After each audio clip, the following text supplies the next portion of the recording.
Hi everyone, this is Dorit the Connector. I'm here to revolutionize the way that businesses connect with each other, and today we have a fabulous guest. Gina Bender, hi. Thank you. Hi, Dorit. Thank you for having me. You're welcome. I just want to tell everyone about you a little bit. Okay. Gina shows women how to really find their own paths and their passions as well when they're in a transition. It could be from divorce. It could be from many things. She's going to talk about that. But she also uses very innovative tools, and that's what I'm very interested in finding out about. So, hi, Gina. Hi. Okay, so before we go into all of that, let's just start from the beginning, when you really started this path for yourself. Well, I've reinvented myself so many times. And a lot of times we reinvent ourselves and we don't even know we're reinventing ourselves. For example, when you transition, say, from working full-time to maybe part-time working to maybe full-time motherhood, that's really a reinvention in and of itself. Mm-hmm. But I started out straight out of college working for 2 Fortune 500 companies. I worked for the Lieutenant Governor of Virginia, so I was a yuppie. And I was, on that path that we were all on in the 80s as a yuppie, and corporate ladder climbing. And then I got married and was very fertile and had three children in 4 years. Wow. And so okay. The pumps had to go in the closet, the dark suits had to go in the closet, and the career had to be put on hold. But that was a hard transition for me to make because I loved working. I loved all of that. So when my third child was just old and a little bit out of diapers, mm-hmm. I went back to school for design, opened 2 antique shops in Atlanta, and then from there we moved here. Mm-hmm. We moved from Atlanta here, and I opened a retail shop here with antiques and exotic things. Okay. And then you were a working wife. Right. Yeah. Yes. So and mother. Yes. Okay. And trying to juggle it all. Really. Yeah. The wife, the mom, the homeroom mom, the shop, all of that stuff. Right. As it turned out, I lost my lease to a condo developer, and so from there, I took a little bit of a break, and I had a neighbor who introduced me to an MLM, and that was perfect for being the full-time mom mm-hmm. and still having something going on, money coming in. Mm-hmm. So I did that and rose to the top of that really pretty quickly, won a Mercedes. Wow. And then from there, I kept getting calls for tarot. I'm a tarot card reader. I understand. Well, yeah. Tell me about the tarot card reading when you were a child. Okay. Yeah. That story. I started reading cards or playing with cards when I was around 13 or 14. And I just had an interest in the secrets that were contained in the cards. I knew that there were secrets in the cards, the symbols and the signs and all what of everything meant. What everything meant. Mm-hmm. So I started studying it in terms not really wanting to be a fortune teller mm-hmm. so much, but just wanting to know the meanings, the intellectual meanings of the cards. So I took them to college, and once I got to college, I had a university library that was just full mm-hmm. of all of this information about the ancient teachings and the wisdoms of tarot and other metaphysical principles. Uh-huh. Studied that, and I sort of knew to keep that a little bit secret so that people wouldn't think I was woo-woo or that I was out there crazy, or I was a witch or something like that. Right. So it was just something that I did. Right. But more and more people found out that I knew how to do it. Once I turned 40, I really started putting it together and really diving into it. Something happens at 40, I feel like. Right, and absolutely. We want to... That clock starts ticking again. And we know that we're not, so infinite. And so you actually kind of assigned more meaning to the tarot as you got older. right? You weren't using those meanings when you were a child, but as you got older, you developed it even Right. further, right? I started seeing things in terms of the cards. Conversations that I would have, I would start seeing cards, actually see the cards pop up, and I wouldn't have cards out, but if we were having a conversation and maybe you were talking about something and I would start seeing the image of the cards. Sometimes I would see people from across the room and a card would come up and I knew that something was going on and that card had something to do with what they were experiencing or that had meaning for them. And depending on whether I knew them or not, Right. I might go up and tell them that this card is just coming up and I always kept a deck of cards in my purse and I will show people. And So it's really a lot of intuition. A lot of intuition. The intuition kicked in. I made the decision, though. I made a conscious decision to really ignite the intuition and really listen to the intuition. So I began studying more, how do we really work with our intuition and our innate psychic abilities. And after doing a lot of research, women have an extraordinary amount of innate intuition, much more than men. So we get these feelings, and I think it's really for preservation of the species. If you'll notice, female animals also have more intuitive abilities, and it's for protecting the young. So I think that might be why we have it. I'm not sure, but we have more than men. So what happened in your 40s? What was the transition? I know you had a transition, right? There was a transition. Yeah. You know, there's something about turning 40 where I just wanted to seek out something more. Okay. And that was what kept coming up for me was, there's got to be something more going on. So you're kind of unsettled. A little bit unsettled. Yeah. And I wasn't really quite sure why. So I just really dove into it. And before I knew it, once people found out that I was really into it, I got calls from everywhere. I mean, I've read cards everywhere for Bloomingdale's and the Ritz-Carlton and the Hyatt, and so they would call celebrities and politicians would call me. And so, wow, yeah. So you became very well known for that. Yes. Okay, but that's it. It was just reading tarot cards. It was just reading, and then what I started realizing was that the main people who were calling me for individual readings all fell into sort of the same demographics. They were all women over 40. They were going through some sort of divorce, midlife transition, new empty nest, or they were just seeking something more. They were tired of working for a corporation and they wanted to create their own thing. So they kept asking me for clarity. I'm really seeking clarity. But once I started working with them, I realized it wasn't just clarity. They were looking for more confidence. They were looking, usually there was a cash flow component, and what they ultimately wanted was command over their life. So really, because of your clients, they kind of demanded you to move further with the tarot cards than just giving a simple reading. Right. You needed to give them more. Right. So what did that develop into?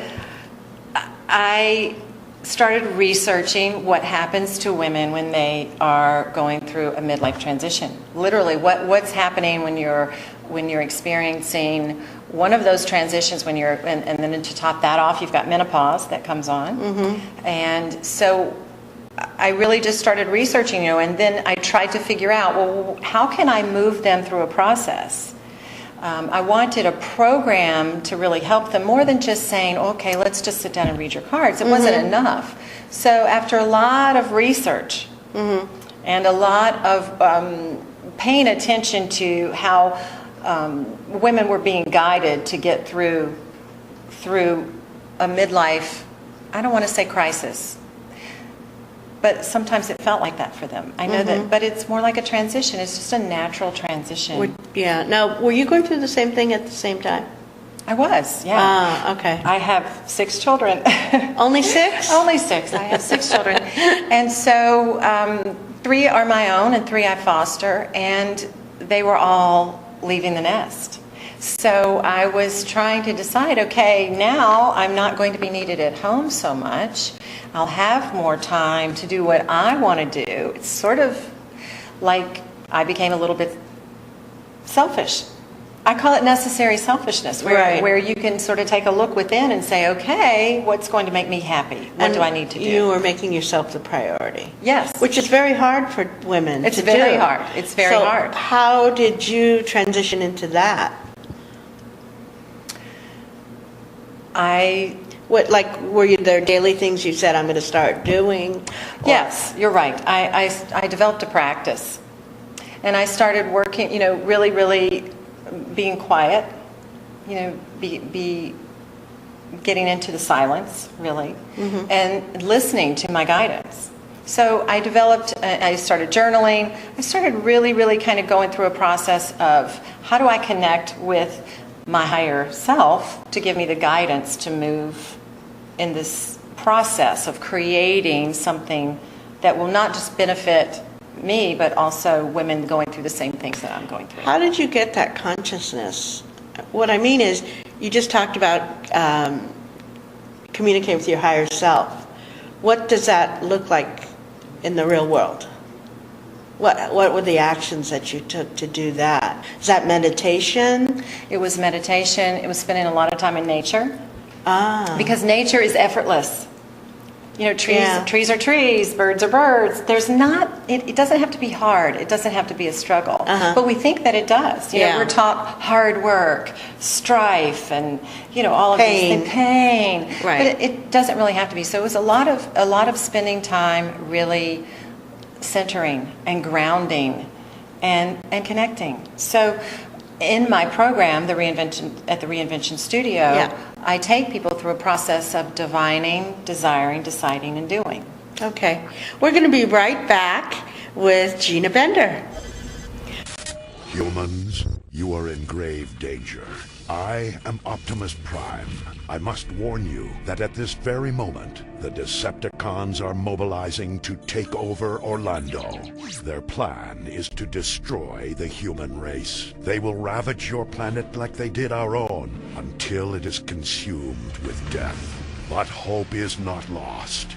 We can rise against evil and defeat Megatron, but we cannot do it alone. Humans, we need your help to defend mankind before it is too late. Orlando, the time has come to prepare for battle. Earthling, soon you will all perish.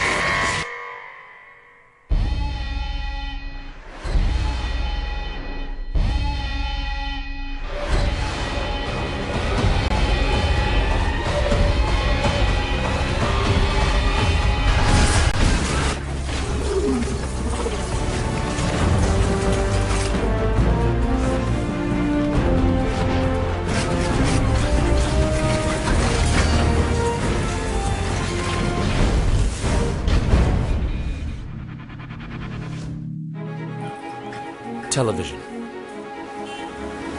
Television was about channels.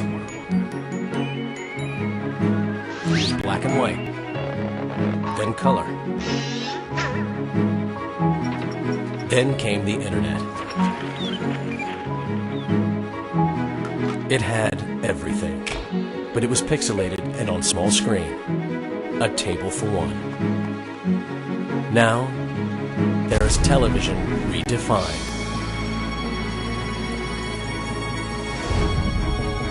It's film, music, and even friendship. On your schedule in pen-sharp pupil dilating 3D, all via the internet. First TV, then internet. Now, We're back with Gina Bender, and you were just starting to talk about your 4D process, right? Right.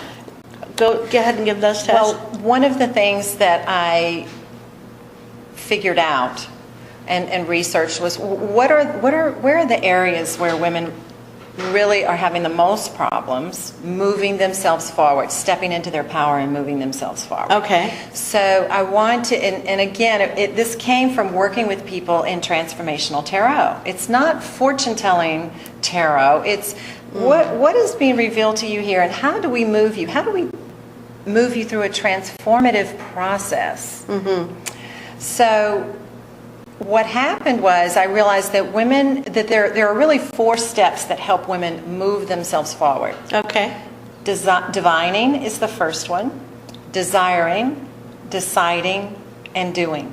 Okay. So the first part of that, and I have a webinar going on right now that I'm working with a group of people. The first part is the divining. How do you connect to source? You know, how do you read your inner voice? Yeah. How do you hear your inner voice? Yeah. How do you connect to source? How do you read the signs and the symbols that happen to you every day? But it's about really becoming aware. Right. It's your awareness. It's a heightened awareness. So I understand that. try to move women in the direction of a heightened awareness Okay.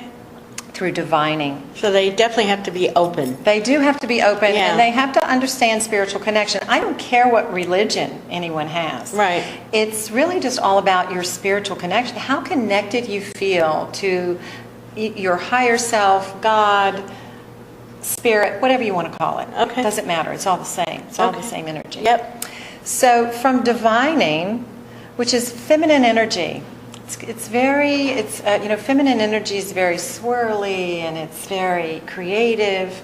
From divining, then I work with women on desiring. Now this is where it gets tricky because a lot of women can tell you what their husband wants, their children want, their parents want, their siblings want, their bosses want. Right. Because they've thrown themselves into everyone else. Right. Now they've reached a point where they can start figuring out what it is they want for themselves, and they can't tell you. So the desiring process, what is it your heart desires, what is it you want, what is it you really want, is sometimes really hard to peel back. It really takes some work. So again, that's feminine energy. It's very swirly. And that's you supporting emotional. them through that by asking them Yes, questions. it's a lot of questions and really a lot of fun exercises to do. Okay. Then from desiring, we move into deciding. Now this is masculine energy. This is direct. Okay, we've made the decision. This is it. What happens between desiring and deciding is your inner gremlins creep in. And your doubts and the little voices that say you're not good enough, you're not smart enough, you don't deserve this. Right. All of those little things. The worthiness. Whenever you commit to something, all the reasons All those not reasons, to commit come up. They're like little nasty gremlins that just keep Right. talking. So we do a little bit of work of, okay, where are they coming from and how do we push them out? How do we get rid of those? So that really helps us then get really firm in the decision to move forward. The decision to create, maybe it's to create a new business, maybe it's to create a new relationship, maybe it's to create a new home, a new environment. It's all about their reinvention, what it is that they feel like they need to reinvent now. So then from there, we work on doing. And doing is your map. Okay, we are going to do it, and this is how we're going to do it, and these are the steps that we're going to take. Sometimes it takes baby steps. Sometimes I have people that are ready to leap, but most of the time it takes baby steps, chunking it down. Okay, from here we're going to do this, and then this, and it all feeds into that confidence, that level of confidence. So you give them that map, Right. and then we work together to create that. so that they know what they have to do next. Right. And It's very clear.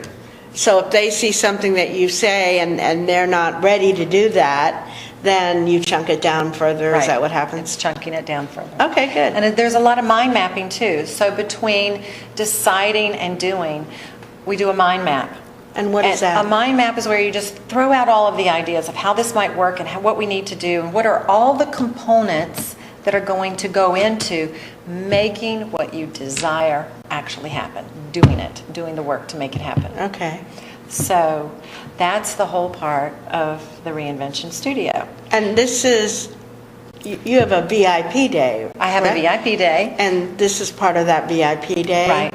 Okay. That's when I work with someone one-on-one. We One-on-one. literally sit down, and it's a full day. It's a really just intensive, fun, full day. So they go through this whole process, Go through the process. ending up with exactly what actions that they need to become successful at Right. whatever they want to do. Right.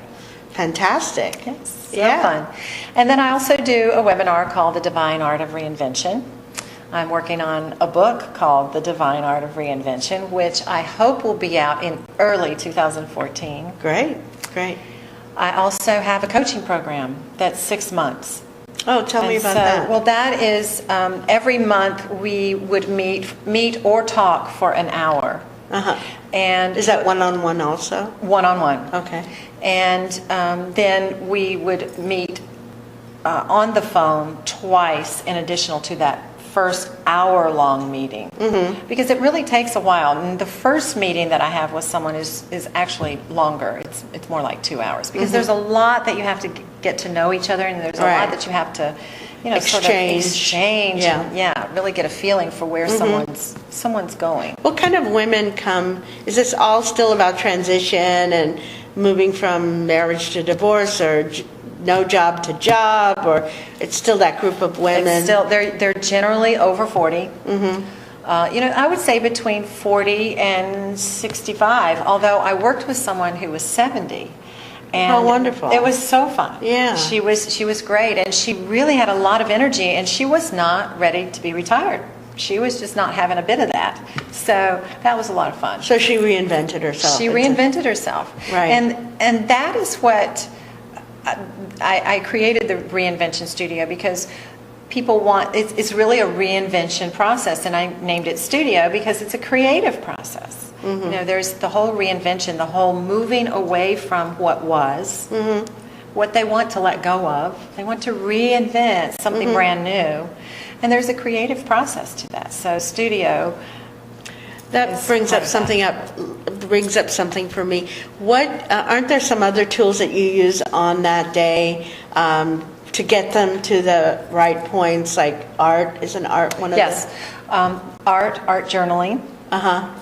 I think that's really, really important, and you don't have to be an artist to do it. So what is that? Well, it's when you can use images, or you use words that perhaps you've clipped out of a paper. Have you ever done a dream board or a vision board? Vision board? I have. It's the same kind of concept, only I also really like for people to write too, because there's something about putting pen to paper, and all of the information that you can get from your inner self by writing it down. If there are no constraints, it's coming straight from your subconscious, writing all it down. So I think journaling is really, really important.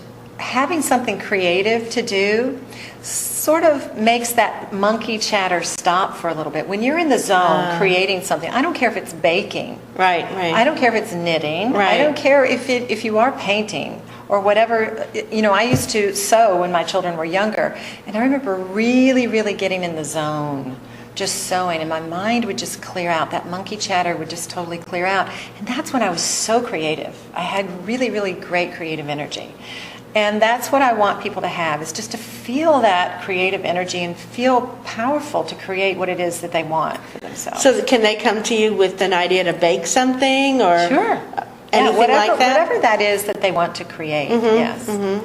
Fabulous. Okay, great. All right. So tell me now, once that day is over, I know you must still support them. I do. Continuously, right? I do, yes. And how does that work? Well, a lot of times one VIP day turns into maybe another VIP day, or several VIP days, or it turns into several half days, where we just work for the morning. And it's a lot of times they want to do more of a coaching program too. After that. Yeah, it's hard to do it all in one day, but people love it. We have a great time. Yeah. And it's refreshing for them to be able to see a vision, to have a vision for themselves. And that's what I love so much. Yeah. Why don't you give an example of one of the women that you've worked with that has had really good results? Okay. One of the women that I worked with really had no idea what she could do. And once she knew that she wanted to work, she knew she needed to make some money. So it was cash flow driven. Okay. And she had great confidence, but just couldn't visualize what she could do and how she could make money with all of this, with her skills, talents, and passions. So that's what I really had to do, is sit down with her and work through, what are your skills, what are your talents, what are your passions, what do you really love to do? And before we knew it, we had mind mapped, and we literally had like 4 different things where she could implement, that she could take the ball and run with, and really make money in each one of those directions. So are you saying 4 different careers? 4 different paths, Wow. yes. Careers, businesses that she could do. Wow, that's fantastic. So it was really, really fun. And a lot of times, all it takes, and I know you find this probably with your clients too, all it takes is fresh eyes. Right. So I could see so many things. Right. And just like I'm sure you do with your clients, you see such potential and you can see so many things. Yes. But because they're attached to it, they can't see it themselves. Yeah. So. Fabulous, Gina. We're almost out of time, so I want to can't give believe you, I know, I want to give you a chance to tell people how they can connect with you, how they can contact you, and anything else you want to say. Okay, so the best way to sort of get an idea of what I do is to go to my website. It's www.Gina, Gina, Bender, BENDER.com, GinaBender.com. And when you're on the website, I have a free offer. It's the 3 secret keys to stepping into your power and creating the life you love. It's a guidebook. And so if you just fill in your name and email, then that will go directly to your inbox there. So that's one way. Okay. Do you want to leave your phone number too? Sure, I'll leave my phone number. It's 561-945-5955. Okay, thank you. Gina Bender, CEO and founder of the Reinvention Studio. Bye. Bye.